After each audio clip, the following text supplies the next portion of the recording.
All Couldn't right, even watch here it. we are. Hello there. It's time to get cultured. I'm your host James, and as always, with me as always is Richard. Catherine unfortunately couldn't make it this week, but she did want to let everybody know that she loves the Mandalorian. What's up, That's guys? not me tripping over my words. What an excellent episode this week. I mean, don't ask the internet that because they hated it. I liked it. The Well, internet was not happy. last week they said it was too dark, and I really just think that that was a TV settings issue. So the internet and I are not on the best of terms right now. What was your favorite thing from the episode this week, Richard? I mean, there were a couple. Like for one, like I get the complaints. Like I get that it was people calling it Andor, but Andor is like one of my favorite series because if you have a good idea and you have good actors, it doesn't need to be Jedi fights all the time. I get that the plot maybe could have been 10 minutes less, but it was necessary. And I like seeing Coruscant because for weeks and so many different content, people are like, we never go to Coruscant, we never go to Coruscant, and then finally a whole episode in Coruscant. It's like, well, where's Mando? I don't understand. But Yeah. from the episode, I like that because I've only read like a couple, but I've read the High Republic books, and I like that they included what was it called? Maume, I think, if I'm pronouncing it right. Umate, I think is how they Umate. pronounce it in the show. I thought And that you was did really send me cool. a passage from a Legends book, right? Yeah. Okay, and the passage reads, people from all over the Republic came to Monument Plaza to see Umate, as many did as Lena So had. Felt its surface and took a moment for reflection. A darkened ring around the peak's base served as evidence of the countless hands that had touched it over the generations. Not in the new canon! Yeah. Well, see, like I think that's from the High Republic, and like it's cool because it shows a difference. How like the Empire, you couldn't touch it. The New Republic, you couldn't touch it, but in the Old Republic, you could. It's kind of like a very different ideology. That is true. Yeah. And I think it my does favorite. kind of bring No, up that, like, how different is the New Republic from the Empire in certain aspects. And we get a lot of that this episode. Yeah, man. And, they're definitely connecting, the way the Clone Wars and all that other content did for the prequels to the sequels. They talk about cloning, which is, Snoke and the Emperor. And, it's a good vibe because, you have people who say, the sequels just make no sense. But then when you try and connect them, they're like, well, we don't want that. And it's like, you don't know what you want. You're the internet. You know what I mean? Yeah. Yeah. But I think my favorite part of the episode was kind of like the little comedy at the end when like Bo and Din kind of return to the episode. And she's like, I don't walk the way. And the armor's like, have you bathed in the waters of the mines of Mandalore? Yes. Have you taken off your helmet?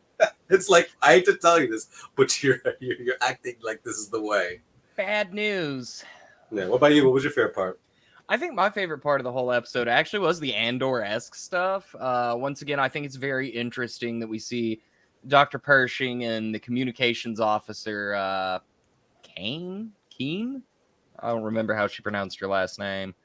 I think it's very interesting how we see like that group of people that serve the Empire who are readjusting to the Republic, but they're treated sort of like a second-class citizen, kind of. Like they only have certain zones they can go into. They have to go make reports every week to the robot.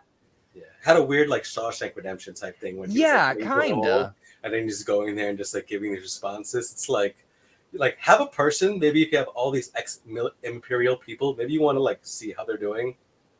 But and it also really, I don't know if this was intentional or not, but it really is interesting to me that throughout the entire episode, Dr. Pershing was like, well, I think we could use these materials to do good. And then at the end of his arc in this episode, he's strapped into a mind flayer. And they're like, no, it does good now. She's like, this is a mind flayer. Get away from me right now. Yeah. So what do you think? Do you think, I forget her name, but the girl who's kind of like a double agent, do you think she's a double agent or a triple agent? Because she's either, working for Moff all the way at the top and pretending to work for the thing, or she's, on her own deal. I think she's still working with the Imperial Remnant. There's no way you turn the conditioning machine all the way up to Mind Flayer mode and you're not still one of the bad guys, in my opinion.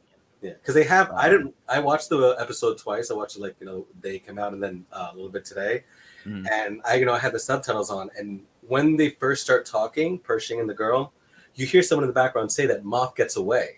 Yeah, he escaped I didn't hear that the first time. Yeah, exactly. So that he's definitely in the background. Because I personally think where the Mandoverse is going is they're basically going to have you deal with the secondary villain and the good guys beat him, so you can have a good happy ending to this Mandoverse. But then the obvious movies take over, and we have the bigger problem. You know what I mean? Mm-hmm. And I think that's either Moff, and I think Moff's probably working with Thrawn, because how could they not? I was about to say, I think the hot take here is that next episode Thrawn comes in. You think they just go right to Thrawn, huh? Because that would make sense. Because they said Ahsoka might be in the next episode. They kind of had these internet rumors. Yeah, there is the rumors that have been going around that say that Ahsoka's in the next episode. But the big giveaway to me was I don't think in that scene where they jump to hyperspace after they get ambushed and Bo's castle gets blown up, the way those TIE fighters broke is very reminiscent to a tactic that Thrawn uses a lot. And I don't think that the very last moment we see this group of TIE interceptors that outwitted 2 Mandalorians. Yeah. I don't think that's just any leader of the Imperial Remnant. And even Bo said, this is a lot for an Imperial warlord. Yeah. So that had to have been something Thrawn was doing. In the Legends books, like Heir to the Empire and stuff, after Endor, they still had ships everywhere, and Thrawn had one of the biggest ones. And the first chapter of that book is he was outgunned, outshipped, and everything. And then he just easily wins because he's this guy has no idea what he's doing. So when we finally see that Thrawn in live action, because, we got a little bit of in Rebels, people are going to be scared of this dude because he's insane, and smart and ruthless. And I'm so excited. Yeah, me too. For everybody that said that the Rebels and Clone Wars weren't worth watching, to be like, who's this guy? Understood that. You know what I mean? Because I was late to Clone Wars, and I said the same thing. I don't want to watch it, and that was mostly because I was just late to the game, and I started it during the pandemic, so I'm with you. Yeah, and I think I watched it just came to Netflix. It came somewhere. I don't even remember where. And I remember watching the last season. I just put on the last season because this looks like a cool Yoda arc. And I watched the last 3 episodes of Clone Wars. Those are the first ones I watched. The last 3 episodes before they did season 7, and I went back and I just watched everything. And I was like, how did I not miss this? You know what I mean? How did I miss this? It's the best. And people today could never survive Clone Wars, because I hate the term filler. People misuse it. It's just an internet buzzword, woke, yes. And it's just it's so stupid. And it's you can't have a story if you don't build a story, because then you're going to have some climax at the end and you're going to be this doesn't make sense. Where did this come from? It comes from the filler episodes because they have to build a story. Now we know all about this enemy. We know about this character. We know where they're going. So when you see them do something crazy, it will make sense. And, you can be connected to these characters, Yes. And that's why I'm thinking, Thrawn has to show up now because they've done the whole Chekhov's gun thing. We've seen those TIE fighters break that way consistently when he's in charge of a ship. Now I'm kind of feeling like the next episode or 2, we're going to have to show him. I think they need to just to appease the fans because they're so annoying. They're episode 2 was slow. Episode 3 didn't have them. You need to have that kind of crazy episodes so that way people kind of just be appeased. So what's gonna happen is next week we're gonna get the crazy mid-season episode, and everybody's gonna be like, "Oh my god, I never saw this coming." When we've been building to it for 3 episodes, because the internet kind of seems to have the memory of the goldfish sometimes. I think a lot of that, and I think, there was an article on this on our website about binge culture, that binging kind of ruined, people's brains because, they expect to see it because, if you binge all 8 episodes of The Mandalorian last year, which I'm sure some people did, you know what I mean? The action happens like that. So, you're happy, the whole story is progressed like a kind of crazy movie in your head. So now when you have to deal with it week to week, you're just not happy. And that's what I'm saying. Yeah. People could have never watched the droid arc of the Clone Wars because they've been like, "What is this episode? I don't want to see this. A Jar Jar episode." But they're all good. You can't have a Mortis episode every time, or else you're never gonna. You're not developing it. There's no payoff for things, and that's I don't even know why people are calling this week's episode of The Mandalorian filler, because it's doing what Dave Filoni's always done. Week to weeks were a pain. I can understand that, Joel. He said, as someone who watched Clone Wars week to week, they were a pain some weeks. I kind of agree because I watched Rebels week to week, And I Oh remember watching the gosh. first episode. And after the season finale of Twilight and Apprentice, I was sitting in my room alone with nobody to talk to about this because nobody watched Rebels.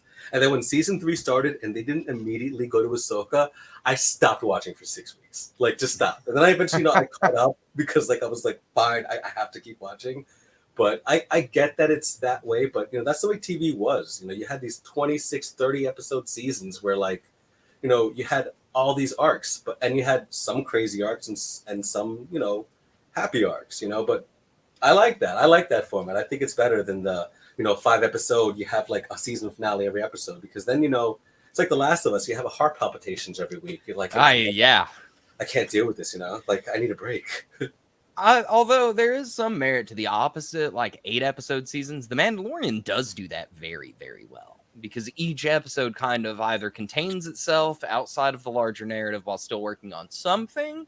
Like this week, we didn't get a whole lot of story moving forward with Din and Grogu outside of the last 10 minutes of the episode. It was still there. Yeah. And then we get all this nice world building, which is what Dave Filoni has always done in these shows, is try to cover plot holes. I mean, it baffles me that everybody that's like, oh, we love the prequels now, but hated them when they come out, haven't realized that we're doing the same thing with the sequels and have just been like, well, let's see where it goes. Yeah. I remember watching the pre, because I'm 40 and I'm so old, and I was like 16 when The Phantom Menace came out. And when we left the theater, nobody hated it. We all thought Jar Jar was annoying, but we were used to Ewoks. We didn't care. All we were talking about was Darth Maul and the lightsaber fight at the end. Nobody hated that movie. Nobody hated that movie. You know what I mean? And like, at least in my group, you know what I mean? Well, it's one of my favorite Star Wars. It's top 3 for me, which is probably going to be very unpopular with some corners of the internet. But the only thing 10 years on that I really... Wait. What is your top 3, though? My top 3 Star Wars movies are Empire, The Last Jedi, and Phantom Menace. That is... nothing but hot takes. Oh, yeah. I know you know me. I hate The Last Jedi. But that's just because I'm a Finn fan. Like, I love Finn. And that is my one critique with it, is like, he gets no character development outside of the first. It was a lot of, like, we don't need to go into that, but a lot of spicy prejudice in the back. And yeah, I would have loved, if The Last Jedi had taken Finn and taken Poe. And instead of his, I'm a moron arc, you kind of give him this arc where, like, he says, do I help the rebels or do I help my friend Finn? And his choice is to help Finn become a Jedi. You know what I mean? And I think, because I the parts of The Last Jedi I love the most are Rey and Kylo/Spencer. I think that whole part of that movie is perfect. I was blown away by that. You know what I mean? I think, and even though I don't like The Last Jedi, I think that's Rey's best movie. Yes. But, but continue. We're degrading. You're all good. The reason I bring that up, though, and the only thing I can think of that I hated about The Phantom Menace was the Battle of Naboo on the plains looks terrible now. But that's it. But did it look terrible back then? Because I don't remember it looking terrible. No, but now it looks like they slapped it over Windows XP wallpaper. Oh, yeah, so bad. And that, if you think about it, that scene is the kind of inspiration for Infinity War in the battle. You know what I mean? Yes. So, yeah, I love the prequels. But like my favorites, top 3 are probably Empire, just because like Empire has such crazy rewatch value. Like, even though you know what's going to happen, you just watch it and it's broken up perfectly. There's not a part of that movie that drags. And then Rogue One, because I love Rogue One. I love Rogue One. It's my favorite Star Wars movie. And then The Force Awakens. And I don't like, Last Jedi or pretty much Rise, but like The Force Awakens is one of my favorite movies. I remember seeing that in the theater and seeing the Falcon and seeing Finn and seeing Poe and like just like being blown away. And I didn't care that it was a kind of a rehash of New Hope, because I thought, that was 40, 50 years ago. Who cares? I was very impressed that J.J. Abrams made something that I liked. I don't know what happened with Rise, man. Because, it's surprising you said that about J.J. Abrams, because he's so many different people were involved in that. I think that it was just very hard to salvage it and keep it where Disney wanted as far as budget went. But budget, Disney, Mandalorian, and we're back. I wanted to talk about Bo-Katan for a moment and her kind of arc in this episode and how it kind of related to the last episode, because we did only get like 20 minutes of it. Yeah. But you're right. It's a shocking change to see her go from, I'm ready to just sit here on my throne, be alone, to, well, I guess we're going to wherever you're taking me now. Yeah, and like part of the group, like it's overlooked, but when Din jumped out of the ship, I mean, he had to help give her back up, but he leaves Grogu and his droid with her, and she just they're a team.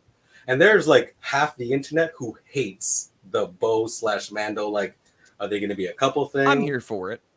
I don't mind it. Like, I don't think it's going to happen for one. And like, I would rather it not happen in the narrative because you don't need a love story there. You know what I mean? But if it did happen, I wouldn't be like, this is terrible. You know what I mean? Like, ooh, I'm going to put up a comment from Joel. What is that? Theory, Bo-Katan wants in the cult in order to help tame the mythosaur. This is part of her plan. Yeah, do you think she was lying about the mythosaur just to like kind of use that information for herself later, or you don't think? I think she didn't say anything about it because she's still not sure what to make of it. Yeah, because I mean, she might think she's crazy, because it is mythological. I mean, to put it in very real terms, it is literally like being an atheist your entire life and then coming face to face with God. Yeah, big. Do you think we're gonna get more than mythosaur in the season, or do you think that's it for the season? I think if we get any more of it, it's got to be the last episode or two. Yeah. I don't think that we see a whole lot. I think we see it again in the end credits somewhere, or the very last episode in the last like 10 minutes, but that's something that they're sitting on. I was very surprised that we saw that this early. Yeah. I was expecting it to be like he gets redeemed. Then once they realize, oh, the planet's not cursed, the armorer decides to take the covert there because who's going to look for Mandalorians on Mandalore? Yeah. Do you think that armorer is the character, I don't know her name, from Clone Wars that was with Darth Maul? Because I do. It would make a lot of sense. Her helmet does have a bunch of horns on it in the same place that all of those helmets did in Clone Wars. She's a female character who sounds about the right age. It's like, I don't know, 25 years after that would have happened. Something like that. But yeah, it's very plausible that it is. I wouldn't be surprised to find out that it was. But it does make me very curious, like, what is her plan with the covert now? Yeah. I like how she sassed Bo-Katan when she was like, I don't walk the way. Well, did you bathe in the waters? Yes. Have you taken off your helmet? No. I'm going to throw up that SpongeBob meme that you found. I made that. Oh, you made this? It wasn't my idea. It was my girlfriend's idea. She's like, the SpongeBob thing? I was like, I got you. Say no more. It is. It's perfect because it's exactly that situation boiled down to a no spoilerish meme. I'm a Bo fan, man. Like, I liked her character in the Clone Wars. I liked it in Rebels. I would like to see, maybe not see, or just find out what happened after she got the Darksaber from the Rebels crew. From Sabine. Yeah. And like, what happened? I think we might get that when Moff, eventually comes back to the show, because they'll eventually meet. But it would be cool to see, like, if they fought and he beat her. You know what I'm saying? Because that'd be a sick fight to see. Yes. That Pollo Loco knocking some. I think that the thing I'm the most interested in seeing this season is what they're doing with Paz Vizsla. Because my man did not come out, like, he told him to stop, but he was not nearly as antagonistic as he was during the Book of Boba Fett. He's the biggest hater I've ever seen. He is. He's just mad that he didn't get the Darksaber. That's all it is. He's fought Din twice, like once a season. Or, like, you know what I mean? And then, like, he's like, we don't want you here. You haven't bathed in the waters. It's like, dude, go away. And then his my man just whips was the vial the out. one who had the Darksaber, though, right? Like, it was defeated by Maul. Oh. I think so, right? Maybe? I think so. I think that's right. I can't really remember. I'm pretty sure. Because, like, his ancestor had it, then Maul beats him and Maul has it, and then Maul gets beaten by the Emperor, and then kind of gets lost there. And then we see it in Rebels. It's just like in Maul's cave, and he doesn't even want to deal with it. And then that's kind of when Sabine has it, and Sabine gives it to Bo-Katan because she wants to, like, align the things. And then we do not see it again until the last season, or the last episode of the season 1 of Mandalorian. Yeah. Which was great. But I do think that, especially given, like, the callback, like, the same sort of cinematography and tactics that they used in The Purge of Mandalore being what they did on Kavala to Poe's Castle, does kind of tell me that maybe we do get a couple of flashbacks, hopefully. I like that. I'd like some more explanation on it myself. Like, I like it when they, you don't have to recreate something that's in Clone Wars or Rebels. Like, don't recreate the scene because animation's valid, all that. But, like, a nod to it is something else. You know what I mean? And I like those. Like when they did in Kenobi with what's it called? Like with the fight between Anakin and Obi-Wan. You know, that never existed before, but it existed in the time period, so they kind of just created something new. And I thought that was dope, you know? Yeah, and it really didn't affect canon as much as a lot of people thought it would. Like there were a lot of people real mad on the internet about that they were going to They're fight always again. mad. Anything will make Always. these people mad. It's like one guy in a computer going, "This happened. I don't like it. This other thing happened. You know what? I like it." And that's crazy because you said earlier that this season of The Mandalorian's keeping like viewership rating numbers with Kenobi, right? Which was not well received as far as viewership goes. It's like, when was the last thing Star Wars was well received? You know, it's like, but yeah, you're right. Like it's like, and here's the thing. I was talking to my boss Andre, and you know, he's a general manager of my restaurant. He has a couple kids. I talk to him every week because I see him 3 times a week, and I'm like, "Did you see the last episode?" He's like, "Oh, I haven't watched it." And this guy loves the show, but he has 3 kids, and he's like, "I'm gonna wait till it's like episode 5, 6, and then get these kids out of my house. I'm gonna just binge them all day." So you know, I'm sure that happens across because you know there are parents, people who work. So there's people who are waiting. You know what I'm saying? Because they want to binge them all because they want to binge them all. But then there's certain people who I guess they're mad that we're developing a story and every episode isn't Luke coming back. So I've been checked on stream by comment. Kenobi apparently had very high viewership numbers, and today The Mandalorian beat Stranger Things in terms of viewership numbers all time. So, like, why are they complaining? I don't know, man. People just like to hate stuff that's popular. They do. I'm very surprised, though, because it's not what I thought it was going to be, but man, do I love this show every season. I'm a sucker for Westerns and Star Wars, and they really seem to understand how to blend those elements in a way that just really tickles my pineal gland. I honestly think Filoni and Favreau are like the best in Star Wars, just in terms of building a show and doing a show. You know what I'm saying? Like Favreau agree. Favreau had, you know, the MCU kind of like, once you kind of deal with that crazy nonsense that like, I'm sure nothing will affect you ever again. And Filoni, you know, everything he's done, you know, it's been kind of golden. You know, he did Clone Wars, he did Rebels, he had his hand in Bad Batch and kind of lets other people because he's doing this now. Like, I honestly think that when Ahsoka comes out, it's going to be what everybody wants, you know, the Mandalorian to be, because I'm really banking on it being huge. It is because Dave Filoni, that's like the first live action thing he's directed, if I'm not mistaken. I could look this up, but I think so. He's had like a couple. There's a rumor he did like some things, but you know, it's the internet, so like you never know. But I think because Rebels, Clone Wars, The Mandalorian, all these shows are kind of telling one narrative. You know what I mean? They're kind of telling what happened with these characters connected to the main characters. You know, not so much Luke Skywalker, but you know, people who knew Luke Skywalker, people who did this, and you know, the Darksaber was in Clone Wars. The Darksaber was in Rebels. The Darksaber was in The Mandalorian. I guarantee you, there might be a mention of the Darksaber in Ahsoka because Sabine is going to be in that show. And how could they not mention it? Do you still think we see Sabine in this season of The Mandalorian?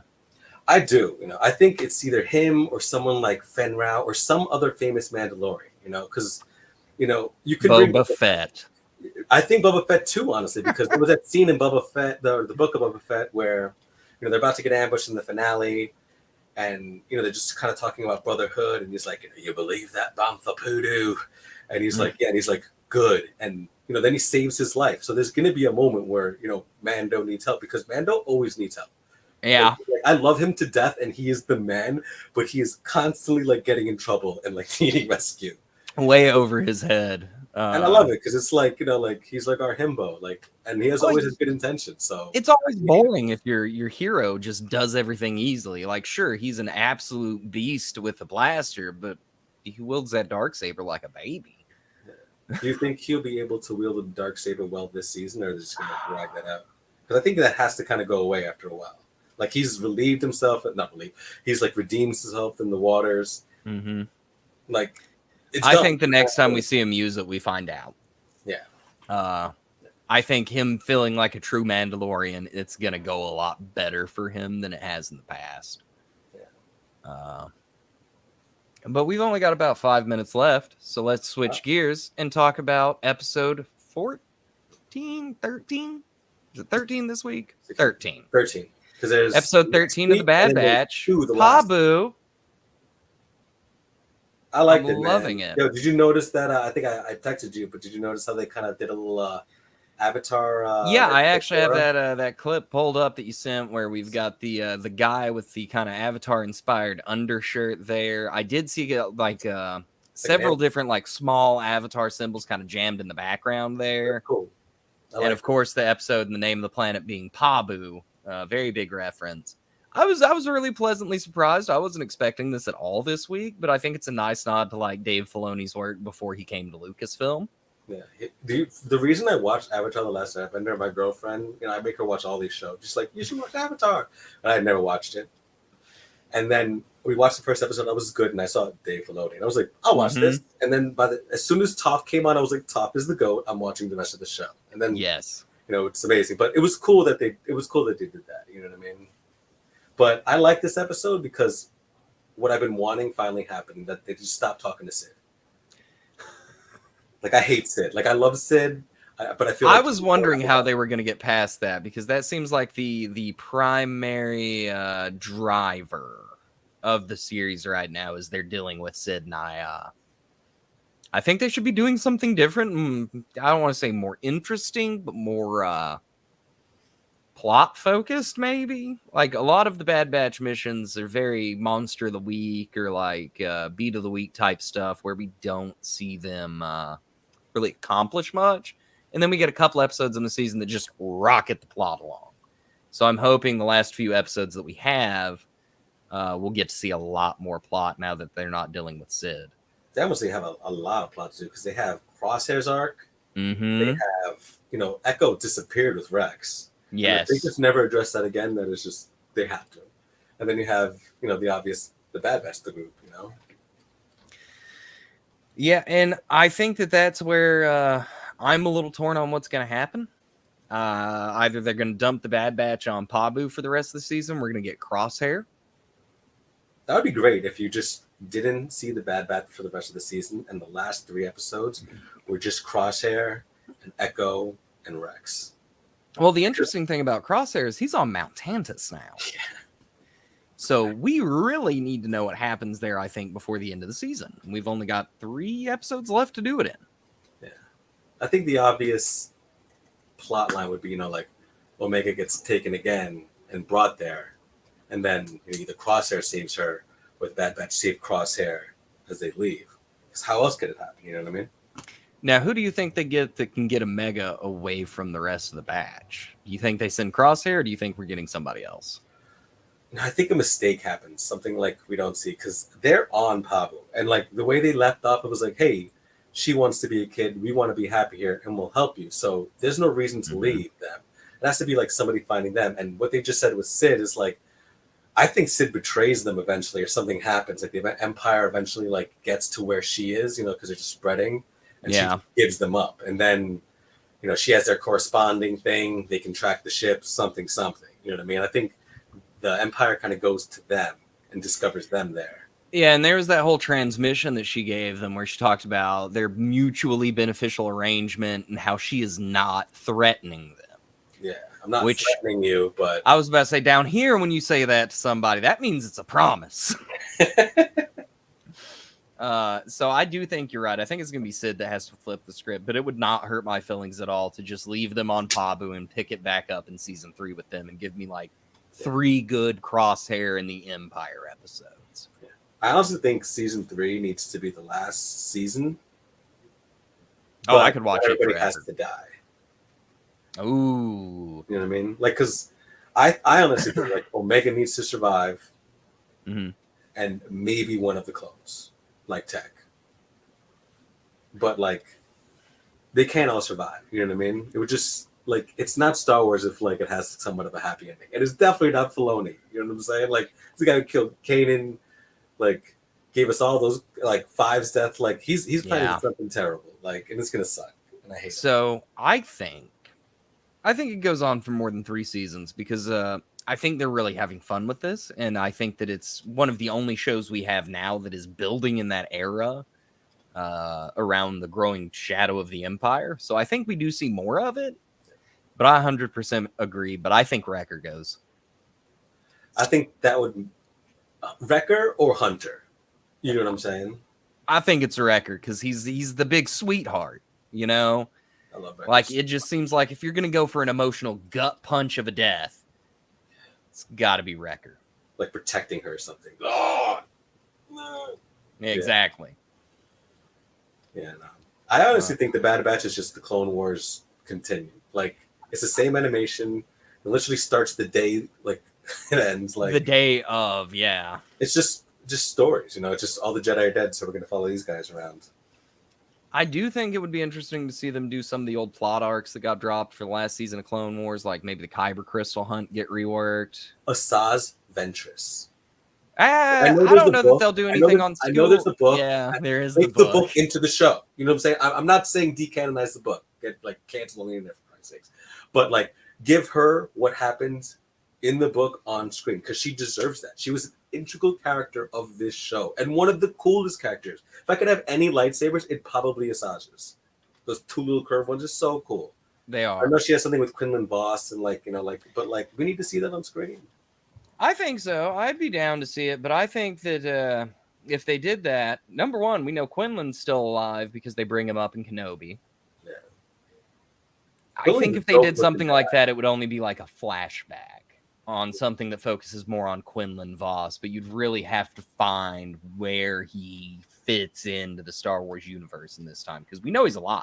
Yeah, that's my favorite era of Star Wars, like Revenge of the Sith till A New Hope. I know it's been overdone, but I don't care.